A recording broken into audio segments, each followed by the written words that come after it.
never stop fighting for him and for our country. It is an honor to welcome to the Department of Justice the 45th and the 47th President of the United States.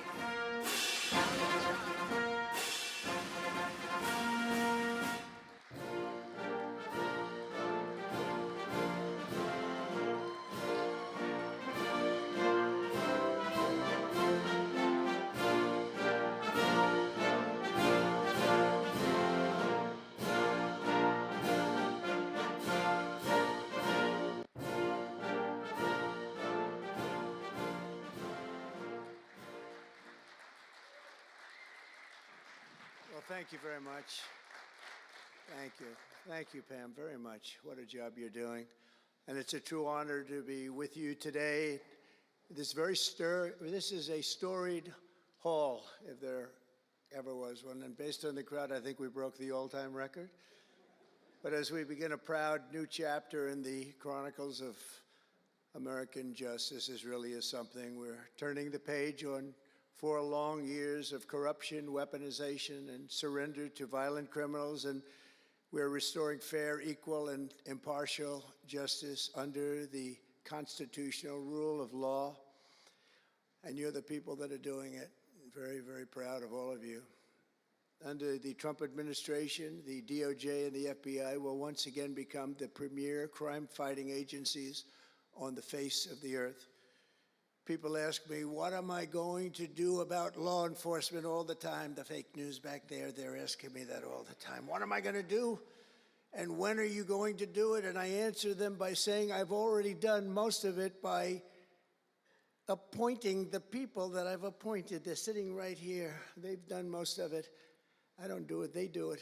Right, Pam? I think, oh, you are so tough, they just don't know yet.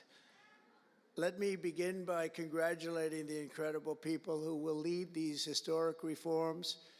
And we start with somebody that you just saw, Pam Bondi. She's extraordinary, and I've known her very well for a long time.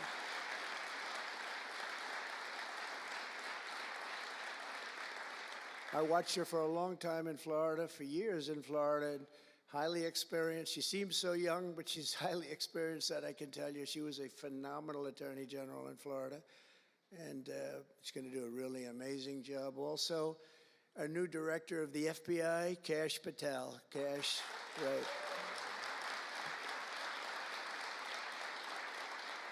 A man that I'm very proud of. I've known him and Emil for a long time under tremendous pressure. I saw these guys under some of the most corrupt judges. It's not even imaginable how corrupt they were. And these guys never wilted. They were not shy. They fought. They weren't afraid. And they were brilliant. Deputy Attorney General Todd Blanche and Principal Associate Deputy Attorney Emil Beauvais. And thank you both very much. Right. Great people. They're great people. The Chief of Staff, who's so highly respected, Chad Mizell. Thank you, Chad. Chad? Thank you, Chad. Our next administrator of the DEA, Terry Cole. Terry? Thank you, Terry. Good luck. Going to do great. Senior counsel to the Assistant Attorney General for Civil Rights. Boy, I've been watching him on television last couple of weeks. He is really a tough one, and he's a great one. Leo Terrell, you watch how good he's going to be. He's going to be so good. Thank you, Leo. Great guy. Assistant Attorney General of the Antitrust Division, who's got an incredible reputation. She'll do very, very well. Gail Slater. Thank you, Gail. Good luck. Great job. Now, we're joined by many, many great friends and terrific friends, and I won't be able to, too many to name, but some that I just see very quickly. General Flynn, thank you for being here. Here's a man who went through hell, by the way, and he shouldn't have. He's a patriot. He went through hell. We're also pleased to be joined by Senator Chuck Grassley and House Majority Whip. Hi. Where's Chuck? Hi, Chuck. House Majority Whip Tom Emmer. Tom, great job you're doing.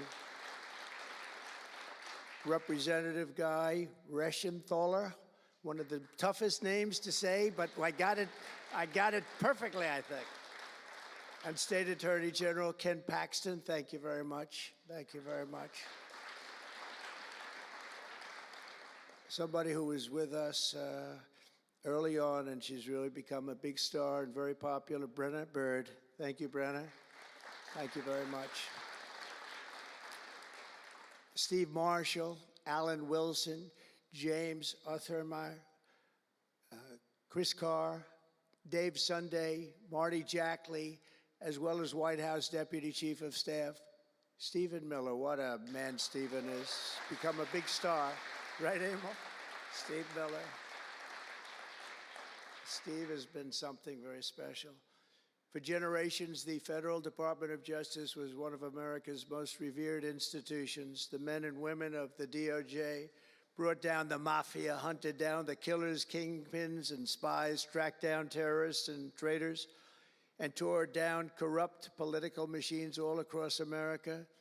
This department commanded the respect and admiration of the entire world. And with Pam and Cash and all of the people I introduced and far more, big numbers, and all of you sitting back there, I recognize so many of you. But with you leading the way, it'll soon be the most admired and most respected of all. You're going to be more respected, and I really believe that there's also a lot of things to solve, a lot of problems to solve. But that's going to put you in the upper tier and maybe the top tier, and I believe that's going to happen. I'm so proud of the people in this room.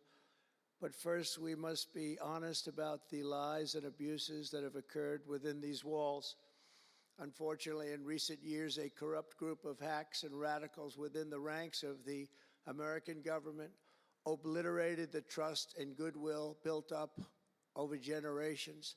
They weaponized the vast powers of our intelligence and law enforcement agencies to try and thwart the will of the American people. You remember the 51 intelligence agents that said, as an example, that Hunter Biden's laptop from hell came from Russia when they knew it came right from his bedroom. They knew that. It was a big lie, and they knew it so well. They spied on my campaign from becoming the president of the United States. With the help of radicals like Mark Elias, Mark Pomerantz, and these are people that nobody's ever seen anything like it. So many others, but these are people that are bad people, really bad people. They tried to turn America into a corrupt, communist, and third world country. But in the end, the thugs failed and the truth won. Freedom won, justice won, democracy won, and above all, the American people won.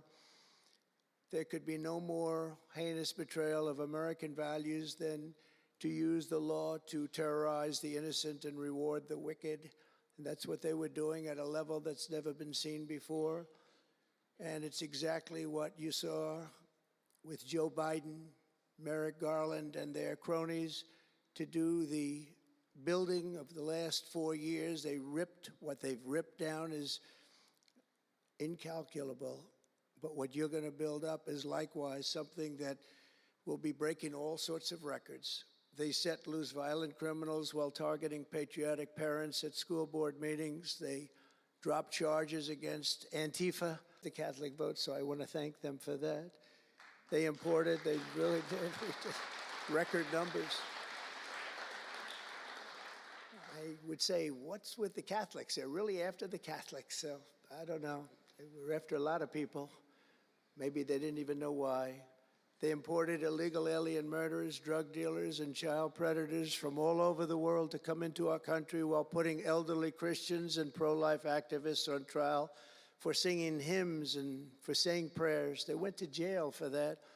Our predecessors turned this Department of Justice into the Department of Injustice. But I stand before you today to declare that those days are over, and they are never going to come back. They're never coming back.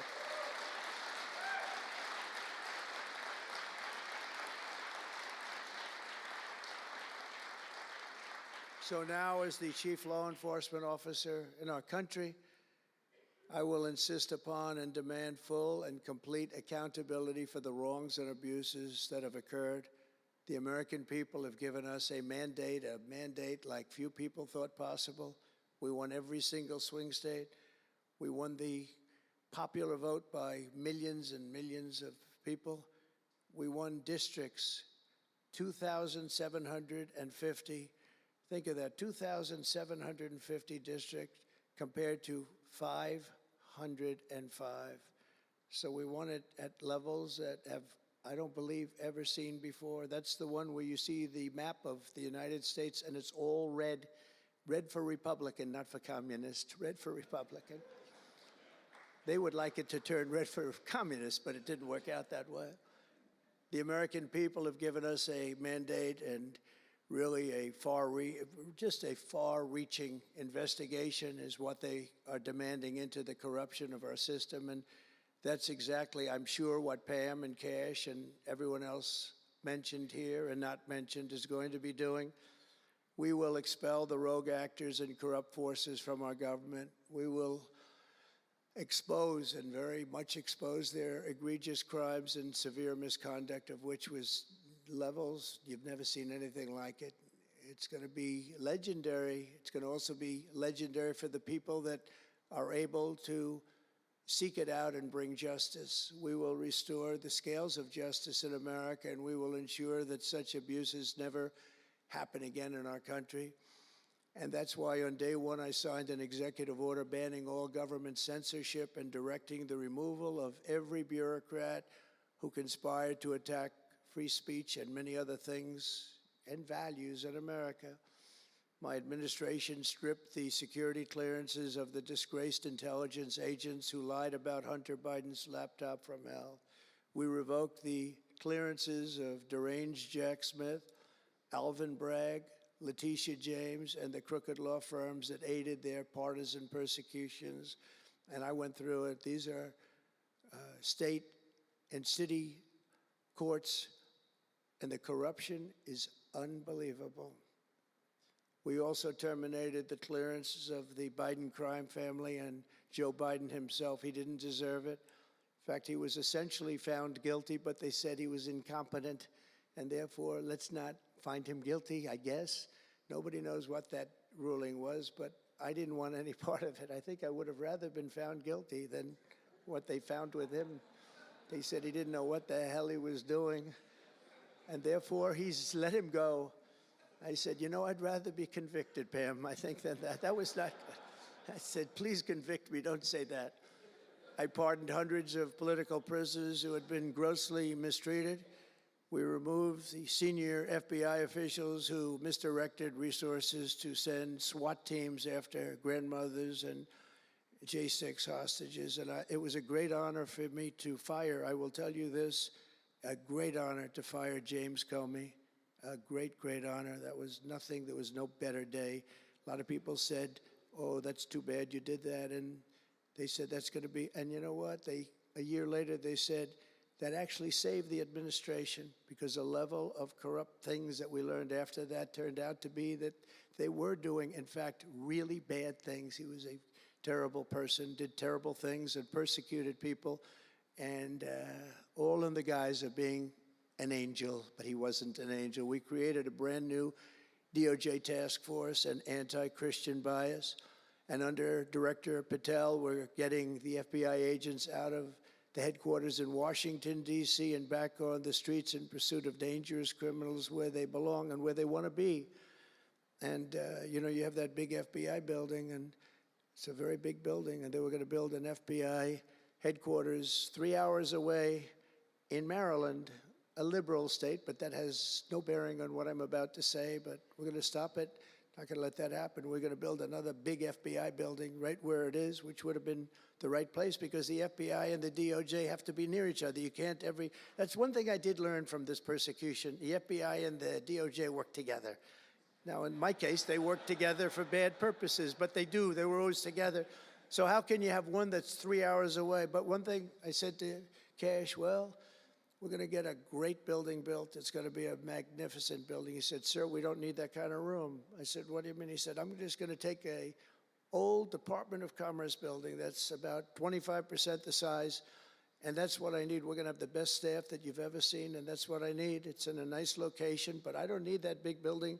Why don't you just sell the site to somebody, and we're going to be very happy. And they want to have far fewer people, but we also want to have them in D.C., and if for no other reason, we like having law enforcement walking the streets of our capital, because when the bad guys are out there and they see there's an FBI agent, that's the ultimate in law enforcement, and they're not going to be acting so bad. We're cleaning up our city. We're cleaning up this great capital, and we're not going to have crime, and we're not going to stand for crime, and we're going to take the graffiti down, and we're already taking the tents down, and we're working with the administration, and if the administration can't do the job, we're going to have to take it back and run it through the federal government. But we hope the administration is going to be able. So far, they've been doing very well. The mayor's been doing a good job. We said there are tents galore right opposite the State Department. They have to come down, and they took them down right away. And so far, so good. But we want to have a capital that can be the talk of the world. When Prime Minister Modi of India, when the President of France, and all of these people, the head of Prime Minister of United Kingdom, they all came to see me over the last week and a half. And when they come in, I had the route run. I didn't want to have them see tents. I didn't want to have them see graffiti. I didn't want to have them see broken barriers and potholes in the roads, and we had it looking beautiful. And we're going to do that for the city. And we're going to have a crime-free capital. When people come here, they're not going to be mugged or shot or raped. They're going to have a crime-free capital again. It's going to be cleaner and better and safer than it ever was, and it's not going to take us too long. There's a new phenomena that is taking place with these violent, vicious lawyers that we have all over. They play the ref. You know what playing the ref is? Like the great Bobby Knight, basketball coach. He'd scream and scream at the ref. He'd scream. I watched it. By the way, I love Bobby Knight because he endorsed me. And having Bobby Knight's endorsement in Indiana was an extremely good thing. A friend of mine said I was running in Indiana at the time. This was early on, 2016. And I was doing great. But a friend came up and said, "You know Bobby Knight?" I said, "No, I don't, but I hear he was a tough cookie." He said, not only tough, he was beyond tough, but he's the most popular guy you can imagine. It turned out he wanted to endorse me. He called me about 2 years before. He said, "Sir, I'd like to endorse you." I said, "Is this really Bobby Knight?" He said, "It's me." I could tell it was Bobby Knight. He had been known for throwing the chair across the court and slapping a player. Can't do things like that, right? And the man that came in fired him. He was a new administrator for the college. That guy didn't last very long. They were like 14-0, and they fired Coach Knight. That was not good, but he had a little chip in his shoulder. But he loved Trump, and he came in, and he said, "I'd love to endorse you." He said, "If you ever run, please call me." So he said, "You know Bobby Knight?" I said, "Well, I don't know, but he called me a couple of years ago." It was an amazing phenomenon. I took his number, and on each side of my desk in New York, I had stacks of paper, like nice and neat, but about 2 feet high each. And I said, I wrote his number down and I put it here 2 years ago. And I said, let me see if I can find it. It was almost like a miracle. I had other miracles that happened too. My ear is still throbbing. That was a miracle. That was a miracle also, wasn't it? That was a miracle also. Thank you. Thank you, Leo. Thank you.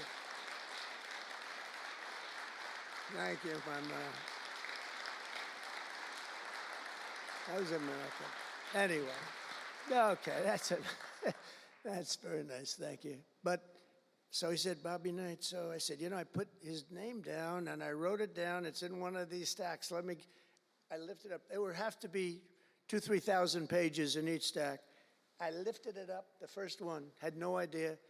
And there was his name on a little card, Bobby Knight with his number. It was like incredible. I tell that story all the time. And I called him and dialed a number. He said, "I've been waiting for you to call." And he went out and he made a speech for me in a packed arena in Indiana, and it was over. It was over. He was a tough guy. He actually went a little far, you know, if you remember. He made a great speech because he was actually a motivational type guy, to put it mildly. But he left the stage, and then I'm talking, and he walks back onto the stage. I said, uh-oh, this is trouble. Why is he coming back? He was a big guy, too. Why is he coming back? He said, may I say a few more words? I said, yeah, go ahead, Bobby, say a few more words, a little different. And he said, and let me tell you something about this guy, Trump. This guy, if he has to, will use the nuclear weapons that we have. He will use he has no fear. He's going to use, and that's the kind of guy. And he walked off the stage. I said, I think I'm in big trouble, Pam. That was not good, but it worked out okay. In the meantime, we won the state in a landslide, and it was great. And it was just an amazing period of time. But this is the most amazing period of time. I think this is more amazing. What's taken place is more amazing. I think it's more consequential.